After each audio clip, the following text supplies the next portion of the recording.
Efesia berbicara tentang kamu yang dahulu ada dalam kegelapan dan hidup di dalam kegelapan, dan yang adalah kegelapan itu sendiri percaya kepada Kristus, kamu ditarik di dalam terang Kristus. Jadi orang-orang percaya, orang-orang Kristen yang percaya kepada Kristus sebagai juru selamat dan sumber dari terang itu, maka kita berada di dalam lingkaran dari terang itu. Maka Efesus mencatat juga bahwa kamu sekarang telah berada di dalam terang, maka jadilah anak-anak terang. 1 Petrus pasal 2 menjelaskan orang yang telah hidup dalam terang itu berarti dia meninggalkan cara hidup yang lama. Hal-hal yang bersifat dosa dan ada di dalam tindakan yang melanggar peraturan-peraturan Allah, maka itu ditinggalkan karena kita telah berada di dalam terang. Karena perbuatan kegelapan tidak ada di dalam perbuatan terang. Itu kualitas perbedaan. Sehingga apakah ada kekhususan dari orang percaya itu ada? Kekhususannya adalah kita akan menjadi orang-orang milik Allah, hidup dalam terang, dan diperintahkan oleh Tuhan untuk memancarkan terang itu. Bagaimana tanggung jawab memancarkan terang itu? Tanggung jawab memancarkan terang itu, saudara-saudari, tidak hanya di dalam ritual dalam ibadah. Jadi jemaat itu ketika dibentuk, tujuannya bukan sekedar kelembagaan, tetapi jemaat dibentuk tujuannya adalah tempat pembinaan di mana persekutuan itu hidup dan persekutuan itu dapat mempraktekkan apa yang dilakukan di dalam berbagai pembinaan, termasuk dalam ibadah. Karena khotbah yang hidup itu bukan persoalan pada saat disampaikan seperti ini. Ini adalah kata-kata verbalitas, firman dalam arti masih kata-kata. Firman itu masih merupakan logos, itu masih ucapan. Tetapi bagaimana firman yang logos itu menjadi firman yang kelihatan dan hidup, maka itu dipraktekkan dalam kehidupan setiap hari. Yesus tidak akan menjadi juru selamat, sumber kebenaran, dan menjadi suri teladan, gembala yang baik kalau dia hanya sebatas logos. Dia cuma sebatas ungkapan firman. Dia cuma sebatas penyampaian para nabi dalam khotbah. Tidak ada yang akan terkenang dalam sejarah sebagai catatan permulaan sejarah pembaruan transformasi hidup. Nah, tetapi ketika logos berubah menjadi hidup, firman kata-kata itu menjadi firman perbuatan, maka Kristus menjadi juru keselamatan. Jadi orang Kristen yang hidup di dalam terang Kristus terbentuk dalam satu jemaat. Itu gereja menjadi tempat pembinaan di mana khotbah disampaikan, katekisasi dilakukan, dan kemudian rapat-rapat pertemuan gereja itu dilaksanakan. Maka apa yang dibicarakan itu, apa yang diterima, itu yang dipraktikkan di luar. Firman kata-kata dari logos menjadi firman yang hidup. Firman yang hidup itu dilakukan oleh setiap anggota jemaat. Setiap pelayan Tuhan dan setiap anggota jemaat itu menerjemahkan itu firman kata-kata di dalam perilaku hidup setiap hari. Dari firman kata-kata dia menjadi firman yang hidup. Maka orang Kristen di dalam status sebagai anak-anak terang yang diperintahkan untuk memancarkan terang itu, membagikan terang itu kepada orang lain, itu ditunjukkan bukan hanya dengan kata-kata, tapi sudah menjadi praksis, menjadi perbuatan. Jadi orang Kristen itu adalah kitab yang terbuka bagi orang. Saya ulangi lagi. Dengan diperintahkan kita untuk menjadi terang, maka terang itu diterjemahkan dari kata-kata menjadi perbuatan, maka orang Kristen itu menjadi firman yang hidup, firman yang kelihatan. Jadi ketika orang Kristen itu dimanapun dia berada, jemaat Immanuel masa di atas ini. Ketika terbentuk menjadi jemaat, pendidikan, pembinaan diarahkan di situ oleh majelis jemaat para pendeta, maka semua anggota jemaat itu dalam kehidupan setiap harinya dia memancarkan itu terang itu di dalam perbuatannya menjadi firman yang hidup. Jadi kitab yang terbuka adalah setiap pribadi orang percaya. Dari eklesia kita menuju pada hakal, daripada hakal kita menuju pada eklesia ulang. Dari setiap orang yang dipanggil oleh Tuhan secara pribadi, kita masuk dalam persekutuan, dibina dalam persekutuan, kita kembali pada tugas tanggung jawab kita dalam kehidupan setiap hari. Maka kesaksian dari kehidupan orang percaya itu adalah ada dampak dari pendirian sebuah gereja dalam kehidupan setiap hari. Ada dampak dari firman yang diterima diterjemahkan menjadi perbuatan. Ada dampak perubahan dari kata menjadi praksis. Itu cara hidup orang Kristen. Tujuan dari pendirian jemaat. Di beberapa tempat terkadang gereja itu tidak lagi berbicara tentang persekutuan. Oleh karena berbagai hal. Di negara-negara luar orang mulai tertarik dengan pengaruh gerakan humanisme, bergerak dalam lembaga-lembaga sosial. Mereka tinggal mempraktekkan itu firman dalam perbuatan, tidak lagi dipupuk itu di dalam persekutuan gereja.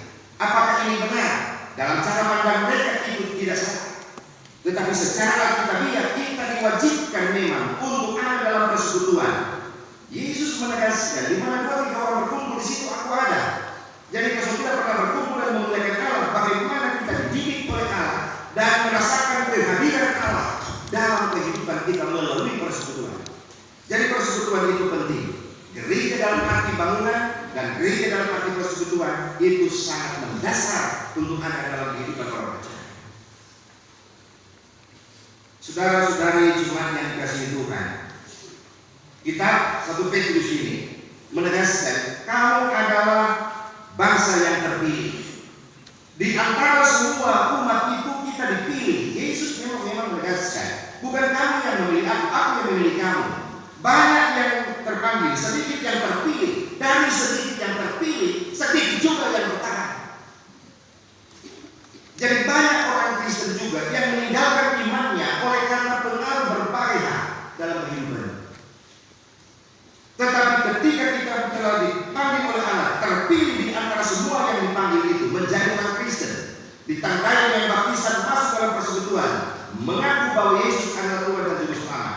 Kita menjadi umatnya, menjadi anaknya, menjadi sahabatnya, dan menjadi orang yang dipakainya, diperintahkan untuk melaksanakan mandat memberitakan Injil dalam kata dan perbuatan. Maka kita yang telah ada di dalam Dia hendaklah terus bertahan di dalam Dia. Dalam kehidupan kita, saudara-saudara, itu bangsa yang terpilih itu tidak berarti bahwa kita itu sudah tidak ada persoalan. Akan ada persoalan, beda pendapat, beda kelakuan, beda karakter. Tetapi bagaimana kita memanage itu semua itu di dalam cinta kasih yang disebut dengan kamu adalah bangsa yang terpilih, kamu adalah imamat yang rajani. Apa yang arti imamat yang rajani? Imamat rajani itu dalam konsep yang kemudian ditangkap oleh Martin Luther di abad pertengahan sejarah gereja. Itu menjadi orang tidak lagi ada perantara untuk menyembah Tuhan. Dia memiliki kemampuan dan atau kapasitas untuk berhubungan dengan Tuhan Allah secara pribadi. Makanya di arus gereja Protestan itu tidak ada orang yang akan menyembah kepada Tuhan melalui perantara dari pendeta. Karena setiap orang itu dengan bertolak dari imamat yang rajani itu konsep pertama. Tetapi ada pemahaman di gereja lain, kita tidak mempersalahkan mereka. Tetapi konsep yang diwujudkan oleh Martin Luther bahwa kalau kita adalah imamat yang rajani, maka tidak ada lagi perantara daripada kita untuk berkomunikasi dengan Allah. Jabatan gereja harus ada, pengatua diaken harus ada, tetapi hubungan kita dengan Tuhan tidak ada yang dapat mengantarainya. Karena apa? Kita telah menjadi anak. Seorang anak akan berbicara dengan ayah dan ibunya tanpa perantara dari orang lain. Misalnya melalui tetangga. Anak mau bilang mau beli sesuatu, dia mesti bilang sama tetangga dulu, tetangga yang dibilang ke dia. Kan tidak begitu. Kalau kita telah ditarik menjadi mitra Allah, sahabat Allah, anak Allah bahkan disebut, maka kita dapat berseru dan memanggil dia sebagai Bapa. Kalau sebagai Bapa dalam status itu, apakah perlu perantara? Tidak ada. Maka imamat rajani adalah satu konsep bahwa setiap orang percaya memiliki tanggung jawab keimaman di dalam dirinya. Imamat rajani adalah konsep pemahaman iman tentang setiap orang memiliki tanggung jawab keimaman dalam dirinya. Artinya tanggung jawab dia menjadi orang yang percaya kepada Kristus itu warga gereja. Dia punya tanggung jawab untuk berdoa secara pribadi kepada Tuhan.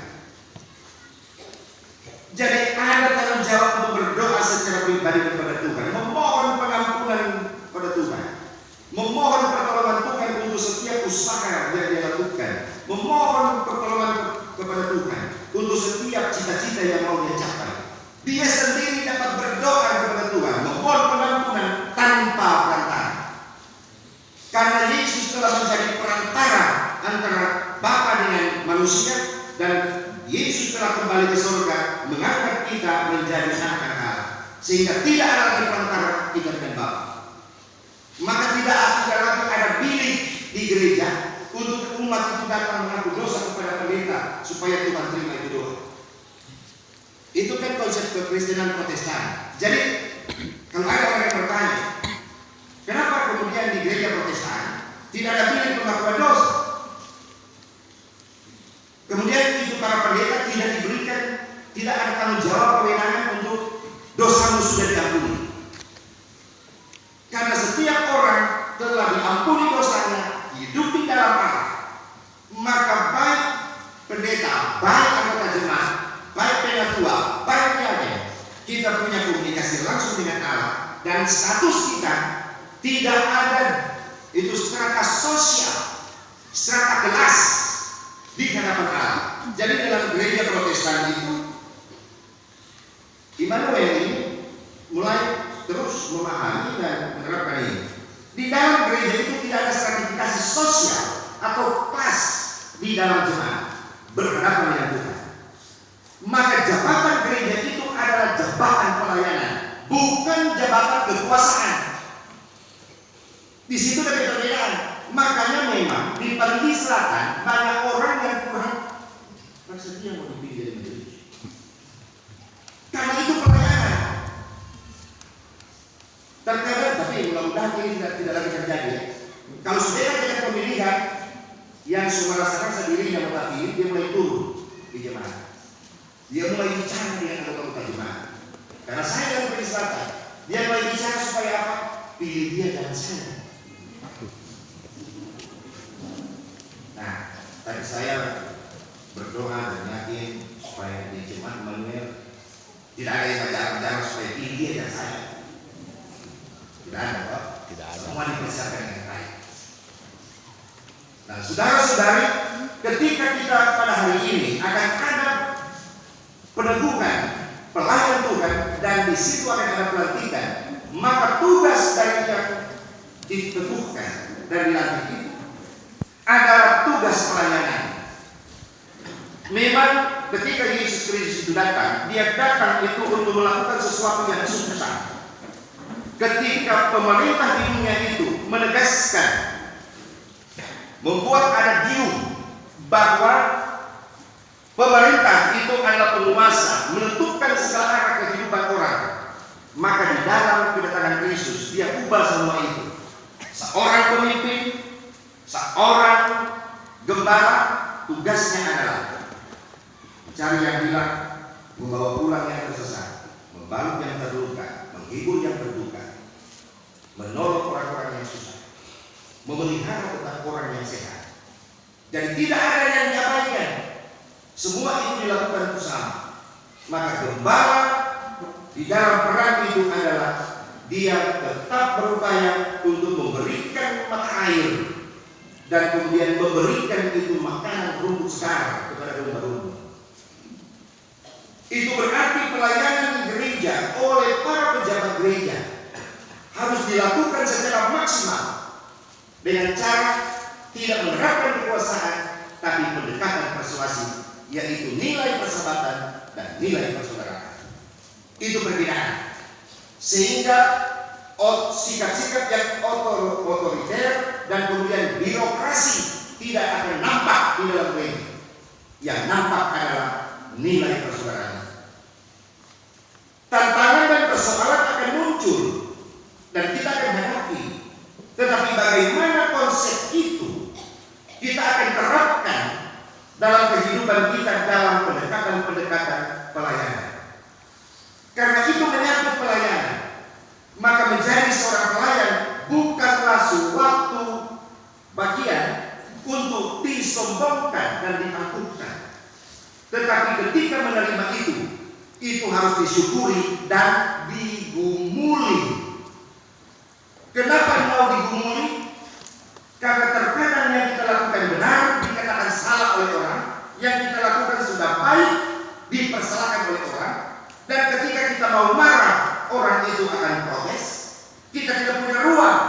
untuk supaya dapat melakukan justifikasi terhadap diri kita. Karena seorang gembala ketika dia akan melakukan tugasnya, dia bukan mencari kemuliaannya, tetapi dia memuliakan Allah, dan Allah yang pada gilirannya memuliakan gembala. Maka setiap orang yang telah melaksanakan tugas tanggung jawab pelayanan, mereka dimuliakan Allah, bukan bertujuan dimuliakan oleh manusia. Itu adalah perbedaan, kualitas perbedaan kita. Dalam konsep pemerintahan dunia sekuler mengenal the government politics, itu artinya pemerintah secara politik. Dia menggunakan kekuasaan untuk memperoleh popularitas di gereja. Popularitas itu dia tidak akan tercapai karena kita bukan pemimpin dan penguasa, tapi kita adalah hamba. Adakah hamba dipermuliakan oleh sesama manusia? Siapa yang pernah memuliakan itu pekerja di sawah, yang datang memburu beban orang-orang di sawah? Ada yang memuliakan?